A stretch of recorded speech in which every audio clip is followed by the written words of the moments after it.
नमस्कार।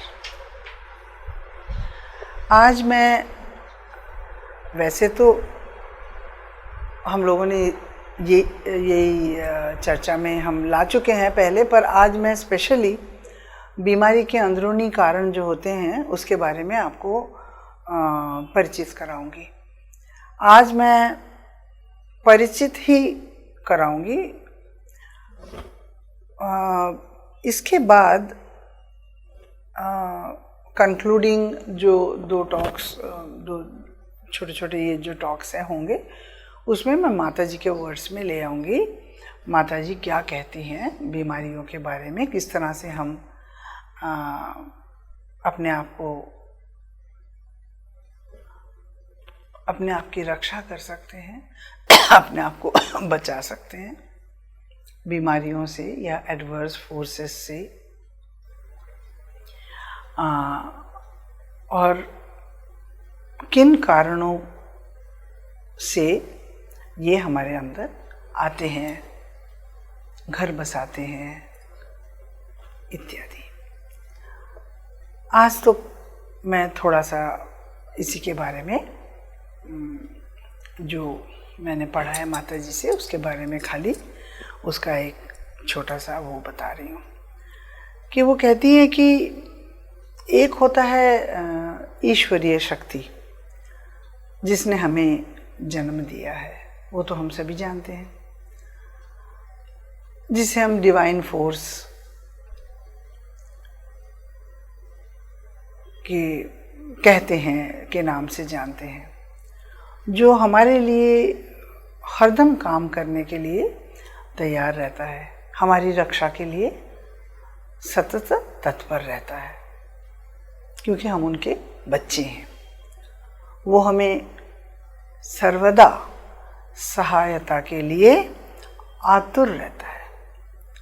ईश्वरीय शक्ति, दिस डिवाइन पावर, एक ये चीज़ है। ये हम मतलब अपने वेल बीइंग के बारे में जब हम बोलते हैं, एक चीज़ तो ये फैक्टर है, और दूसरा है चिकित्सक, डॉक्टर या वैद्य, और तीसरा फैक्टर जो इसमें होता है जिसे वो कहती है इंस्ट्रूमेंटेशन, मतलब कि दवाइयाँ या किसी भी प्रकार की चिकित्सा, चाहे वो हर्बल हो, आयुर्वेदिक हो, चाहे कुछ भी हो, कोई पानी के द्वारा माध्यम से करते हैं, कोई जड़ी बूटियों के माध्यम से करते हैं, कोई चक्रों के माध्यम से करते हैं, कुछ भी, मतलब चाहे होम्योपैथी हो, एलोपैथी हो, आयुर्वेदा हो, या नाना प्रकार के जो नेचुरल ट्रीटमेंट्स आजकल बहुत सारे निकले हैं ना, रेकी कहें, प्राणिक कहें, और भी नाना प्रकार के नाम जो मैं सुनती हूँ, वो हुआ इंस्ट्रूमेंटेशन। उसके द्वारा, उन प्रक्रियाओं के द्वारा हमें बीमारियों से मुक्त किया जा रहा है। पर सबसे बड़ी बात है जो माता जी कहती हैं, वो कहती है खाली माता जी क्यों, हमारे गुरु संत सभी लोग कहते हैं जो सबसे बड़ी चीज़ है वो तत्व क्या है, वो है विश्वास, फेथ। अगर हमको फेथ नहीं हुआ, मेरे में अगर फेथ नहीं है, मैं इस डॉक्टर के पास जा रही हूँ या इस होम्योपैथ के पास जा रही हूँ, अगर मैं पूर्ण विश्वास के साथ गई तो वेरी गुड, और अगर नहीं जा सकी तो उसका प्रभाव उतना प्रभावशाली नहीं होता, शक्तिशाली नहीं होता, इफेक्टिव नहीं होता, जो भी कहे। तो इसी के कारण विश्वास बहुत बड़ी चीज़ होती है, क्योंकि हम मनुष्य जाति ने अपने अस्तित्व को इतना जटिल बना दिया है कि ऊपर से ऐश्वर्य शक्ति जो है ना, कई बार हमारे एटमॉस्फेयर में आकर भी उसका काम वो नहीं कर पाती, क्योंकि हम उसे ग्रहण नहीं कर पाते। तो एक तो हुआ विश्वास, क्यों नहीं ग्रहण कर पाते अगर उसमें विश्वास नहीं है, तो विश्वास के कारण एक हुआ जो माता जी सीधे मतलब बहुत सीधे सरल रूप से कहती है कि ईश्वर में विश्वास कम है। और एक हमारे अंदर में जो द्वंद या जटिलता जो हम बनाए रखते हैं और जिसे माता जी कहती है हम चाहें तो एक बार संकल्प कर ले तो निकाल सकते हैं, पर हम निकालते नहीं, क्योंकि टू सम एक्सटेंट हमारा जो वाइटल होता है वो उसको भोगता है, उसको उपभोग करता है, मतलब उसमें उसको मजा आता है। इस वजह से तब वो काम करना शुरू करता है,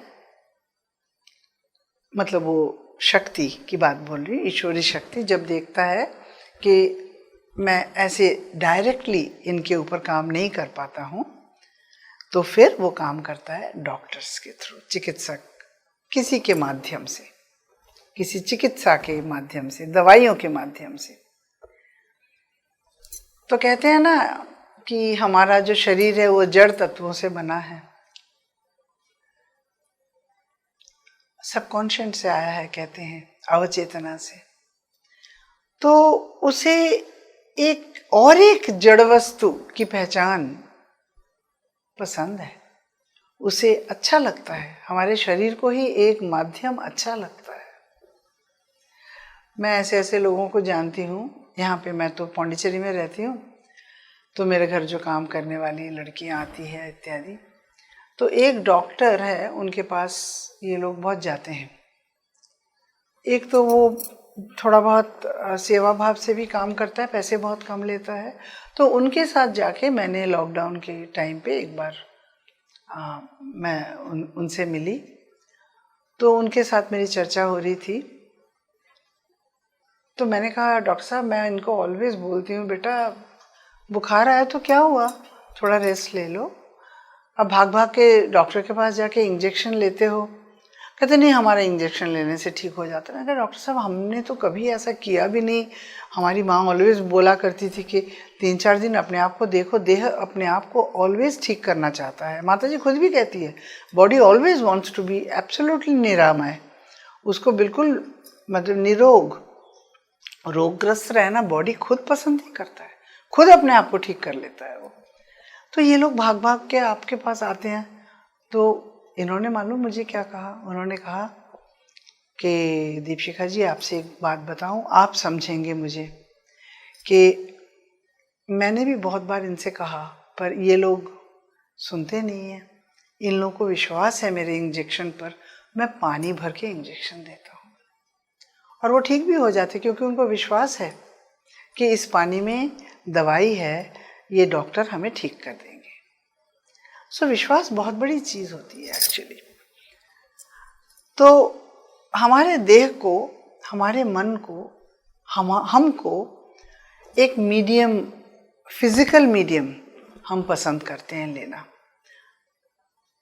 इसी कारण हमें जब सर दुखता है, हम जरा अंदर जाकर, अपने अंदर जाकर शांत होकर, जरा नीरव रहकर उस वैश्विक ऊर्जा जो हमारी यूनिवर्सल विल या यूनिवर्सल पावर, यूनिवर्सल एनर्जी, उसके साथ हम सम्मिलित होना नहीं चाहते।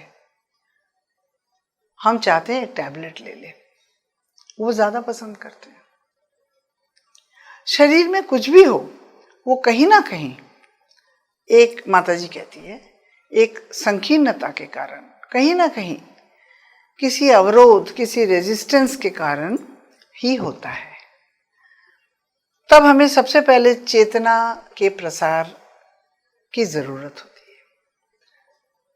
माता जी कहती हैं जब सर दुखता है, नील आसमान के नीचे बैठो, नील आसमान को देखो, विशाल समुद्र को देखो, विशाल आसमान को देखो, उसकी अनंतता, उसकी पूर्णता का आभास करो। तुम्हें मिनटों में भूल जाएगा कि तुम्हें ये वेदना है, ये व्यथा है, ये दर्द है। पर इसके लिए एक ही प्रस्तुति की ज़रूरत होती है, तुमको ज़रा अपने आप को शांत करना होता है। मन में इतने सारे चिंता लेके बैठे तो ठीक नहीं है वो बात। अपने आप को थोड़ा, और कुछ भी करने से पहले माता जी कहती है कि सबसे पहले अपने अंदर जाओ, ज़रा थोड़ा सा नीरव हो, थोड़ा क्वाइटन करो अपने आप को, काम करो, ज़रा काम स्थिति में आ जाओ। उसके बाद भी फिर गले में दर्द हो रहा है, मैं गाना गाती हूँ, मेरा तो काफ़ी प्रॉब्लम ये रहता था पहले, तो हम कई बारी लिखते थे, बोलते थे। हाउएवर माता जी ने इन जनरल कह के रखा है कि गले में दर्द हो रहा है या खांसी लगातार हो रही है, परेशान कर रही है तुम्हें, तो वो कहती है कोई एक रेजिस्टेंस गले में है, संकीर्णता के कारण एक टाइटनेस गले में है, वो खुल नहीं पा रहा, जो खुल नहीं पा रहा, गले में जो टाइटनेस है या गले में जो अवरोध है वो खुल नहीं पा रहा। तो माता जी कहती है उसके लिए सर्वप्रथम अपने आप को क्या कहते हैं, मैंने फॉर एवरीथिंग अपने आप को क्वाइटन करने की आवश्यकता। शांत करो, मन से कहो ज़रा रुको, अपनी ये जो फैक्ट्री ऑफ थॉट्स, विचार, सोच, चिंता, इसकी जो फैक्ट्री तुम लगा के रखे हो अपने मन के अंदर, उस पर ज़रा ताला लगाओ, ज़रा चुप रहो, ठीक है ना। अब थोड़ा शांत होकर, निश्चल होकर प्रभु के सामने अभीप्सा के साथ, एक एस्पिरेशन के साथ, प्रार्थना के साथ, जैसे भी समर्पण भाव के साथ अपने समस्या को उनके सामने तब रखो। और तुम तब रख सकते हो क्योंकि तब तुम शांत हो, तुम्हारी दृष्टि भी तब अधिक स्पष्ट है, धूमिल नहीं है, क्योंकि मन को भी तुमने थोड़ा शांत रहने के लिए कहा है, ठीक है। तब तुम उसी दिव्य चेतना व शक्ति की कृपा से देख पाओगे। क्या देख पाओगे? तुम्हारे गले में कहाँ रुकावट है, कहाँ गांठ है, और किस तरह तुम उस डिवाइन पावर की, शक्ति की सहायता से उसको निकालोगे। मैं आपसे एक बात कहती हूँ, एक बार मेरे को बहुत इस तरह की परेशानी थी, तब मैं दिल्ली से आया करती थी, पौंडीचेरी स्टूडेंट थी, और एक तीव्र इच्छा थी कि दर्शन का दिन था, माता जी ये करने वाली है, दर्शन देने वाली है शाम को सवेरे। उन दिनों 10 से 10:30 मेडिटेशन हुआ करता था, जो अब सवेरे 6 से 6:30 होता है, तो उन दिनों होता था आश्रम के अंदर। तो मेरे को इतनी इच्छा हुई कि मैं बिल्कुल अंदर चली गई, पानी वानी लेके गई थी अपने साथ, एक छोटा सा बॉटल, जो भी कुछ विक्स का टैबलेट वगैरह लिया। पर मेरे को किसी ने देख के कहा, अरे तुमको तो बहुत खांसी है, तुम कैसे इतने लोगों के, निकलने का कोई रास्ता ही नहीं है, एकदम खचा खच भरा हुआ है रास्ता, तो अंदर जाने का, तो कैसे तुम निकल भी नहीं सकोगी, दूसरे कोई मेडिटेशन नहीं कर पाएंगे। और तभी हम मतलब शुरू होने ही वाला था, कोई 5-7 मिनट बाकी थे, तो तभी हमारा इतना वो था कि अब कोई उपाय ही नहीं था कि हम निकल पाए।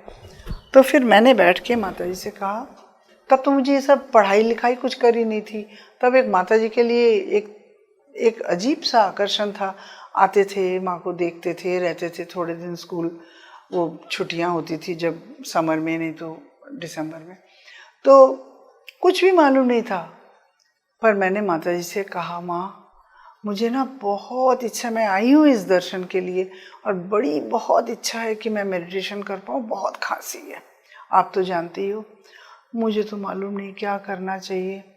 पर मैं अंगूठी दी, मेरे पास माता जी की अंगूठी थी, यही वाली जो अभी तक भी मैंने पहना हुआ है, तो मैंने कहा मैं उसको पकड़ के बैठी रहूँगी, जैसे कि आपके चरण को पकड़ के बैठी हूँ, आप ज़रा मुझे संभाल लेना। बस इतने लोगों में खचाखच भीड़, एकदम 100 लोग। अब माँ मैं क्या करूँ, मैं कुछ भी नहीं कर पाती अभी, तो आप मुझे ज़रा संभाल लेना। मैं ये अंगूठी पकड़ के बैठी हूँ और आप विश्वास करें ना करें, एक बूंद पानी नहीं पिया, कुछ नहीं किया, एक बार खांसी नहीं आई मेरे को। तो आप देखें कि अगर हम थोड़ा शांत होके और थोड़ा भीतर से प्रार्थना करें ईश्वर को कि आप हमें संभाल लो, तो वो संभालता है। तो कहने का ये मतलब है, माता जी जो कहती है ना कि हम फट से टैबलेट ले लेते हैं, फट से डॉक्टर को फ़ोन कर देते हैं, डॉक्टर साहब मुझे ये हो रहा वो हो रहा। अरे अपने आप को थोड़ा तो देखो। तो वो सत्य है, this is a true thing actually. हम करते नहीं या कर नहीं पाते, हमारी आदत नहीं है, ये और बात है, पर दिस इज़ द ट्रूथ। ये सब चीज़ें हमारे यहाँ पे जब मैं रहने लगी, अभी तो मैं बहुत साल यहाँ पे रह रही हूँ, बहुत लोगों ने किया है।